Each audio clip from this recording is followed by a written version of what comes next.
the clarity of vision, the clarity of thought that our Prime Minister has, that kind of clarity was missing earlier. It's very, very complex process. If you take the tip of your nail, 1 lakh times finer, smaller than this. Our Prime Minister is very focused on development of Northeast. Highway connectivity, railway connectivity, optical fiber connectivity.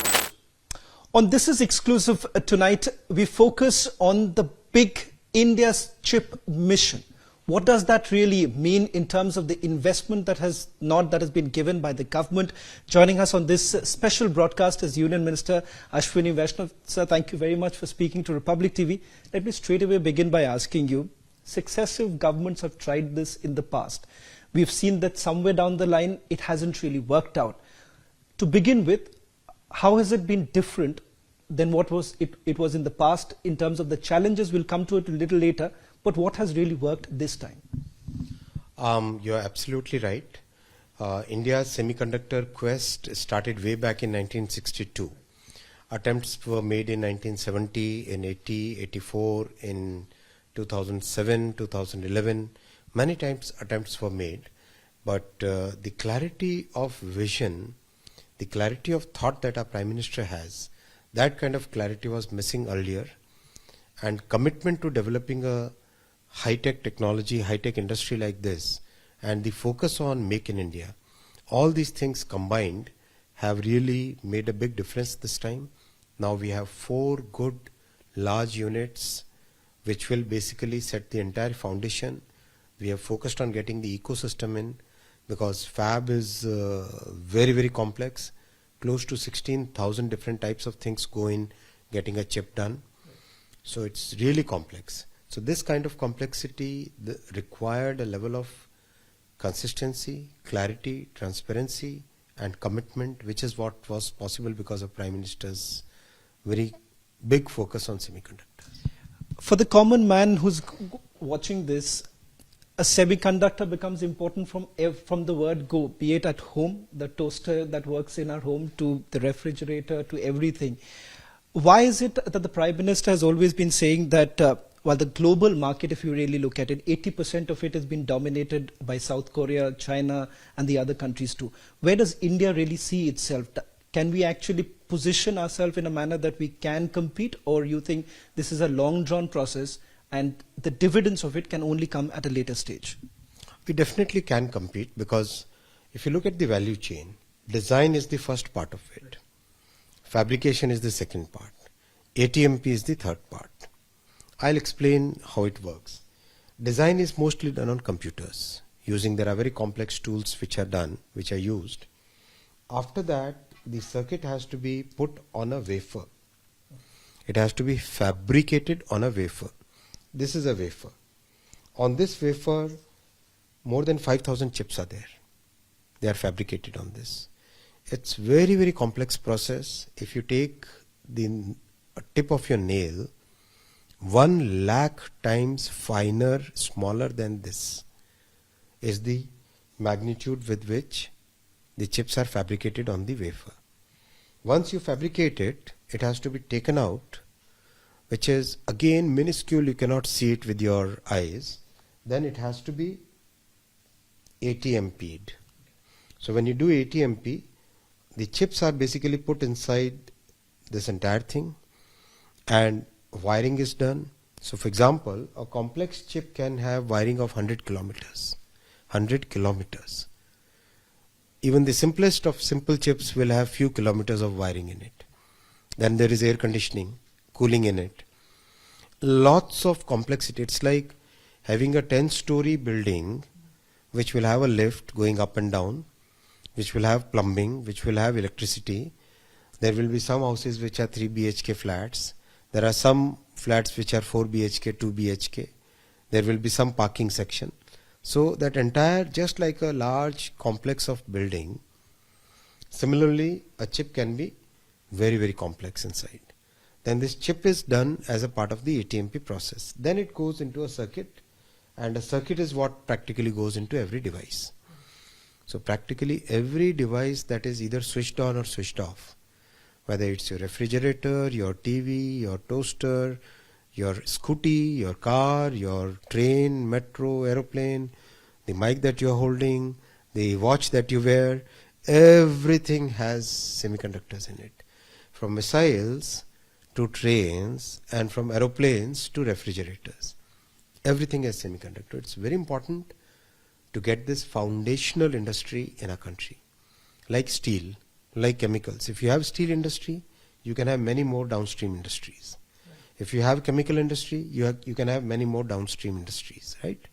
Same is the case with semiconductors. Once you have semiconductor industry, module manufacturers will come to India, laptop manufacturers will come to India, your automobile manufacturing gets a quantum jump, mobile manufacturing gets a boost. So all these industries, entire manufacturing space today requires semiconductors. That's why this focus on getting the semiconductor industry into India. Talking about the incentives also that the government had announced back in December 2021, that announcement was actually made. Is it also keeping in mind the kind of incentives that our allies, for example, in EU, the United States of America, that entire argument that are their incentives more attractive in nature, which brings in several other companies? I'm not getting into specifics of any company at this point in time. What really happens in terms of the investment plan or the incentive plan in the days to come? Will that be a major focus area also? Globally, the industry is today seen as a strategic industry. And only a handful of countries actually have this industry.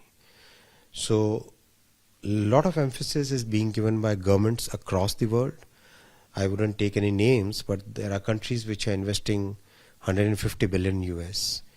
There are countries which are investing even $280 billion. That is the kind of investment that many of these large tech-focused countries are making.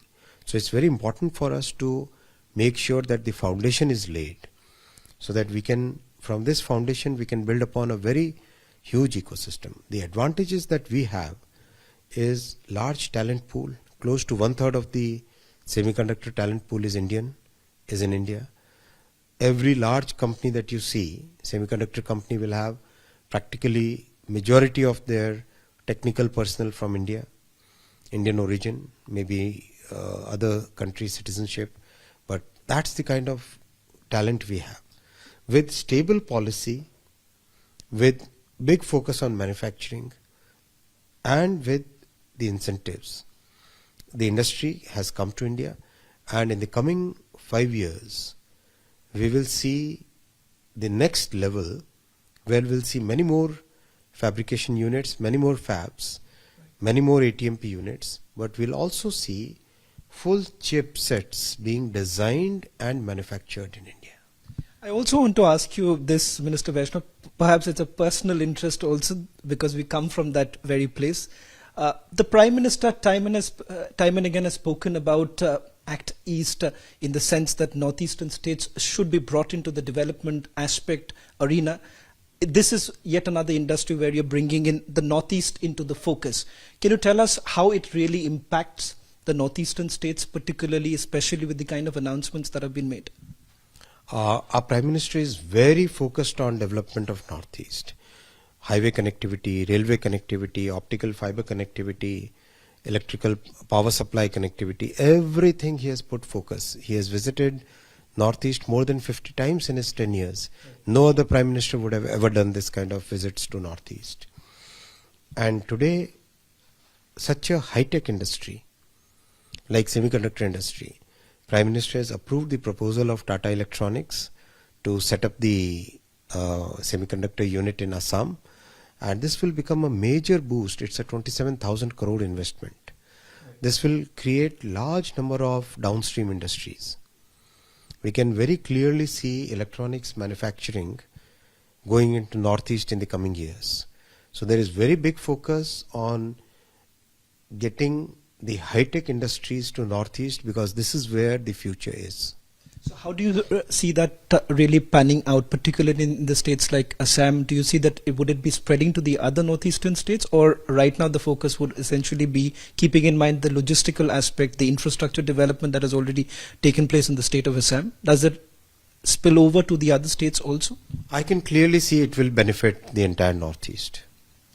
Minister, let me also take one more question with regards to the talent pool that you made a mention. Earlier, most of our talent pool, particularly when it comes to the semiconductor industry, had to move out because the opportunities were less.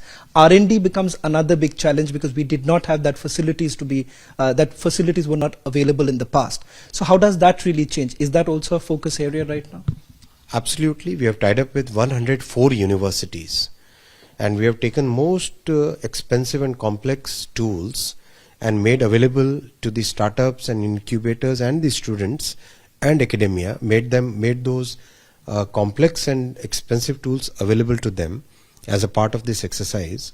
So 104 universities are today getting opportunities to design, to learn, to do research and come up with new types of solutions. New ideas can be tested. So the focus, getting all the three parts of the value chain, design, fab, ATMP, making sure that the talent pool gets further developed, making sure that the entire ecosystem comes to India. This becomes the full semiconductor industry, and then comes the downstream industry. Downstream is all your electronics manufacturing, automobile manufacturing, everything. And the upstream is hundreds and hundreds of chemicals and gases. So this is the complete picture. So with this part coming in, the upstream will develop and the downstream will develop. One final question, Minister Vaishnaw. In terms of the target, where do you see this? What is your target that you're really looking at? We have already seen about the investment nod that has been given in the years to come, particularly the next 5 years that the Prime Minister has been talking about. Where do you see, what would be the achievable target in this industry itself? We can very clearly see that in the next 5 years, we will have many more fabs. Look at the entire scenario. 10 years back, people would question why should they go to India. Now, people are saying, how soon do we get to India? In the coming years, people will they say, oh my God, we should not miss this opportunity. That's the way things are moving. There's a clear change in the global mindset because of clear policies that our Prime Minister has laid and executed them. These are sapne nahi, hakikat bunte hain. These are real executed programs. We have seen the case of mobile phone. 98% of the mobile phones were imported 10 years back. Today, 99% of the mobile phones that we use are made in India. We have become major exporter of mobile phones. Same is the case very soon we'll see in case of servers and laptops. Manufacturing has already started. We are seeing that in defense. We are already among the top 25 exporters of defense products. We are seeing in sector after sector, we are seeing manufacturing is becoming a major part of our growth story. So with that in place, semiconductor will feed into entire manufacturing sector. We'll see many more semiconductor units coming to India. We'll also see downstream and upstream, and we will also see many chipsets fully designed in India, made in India, used in the country and exported to the world. Well, thank you very much, Minister Vaishnaw, for joining us on this special broadcast of This Is Exclusive, where the Minister also outlines what is it that we are expecting in the years to come. As the Prime Minister has been indicating, this is a dream for Viksit Bharat.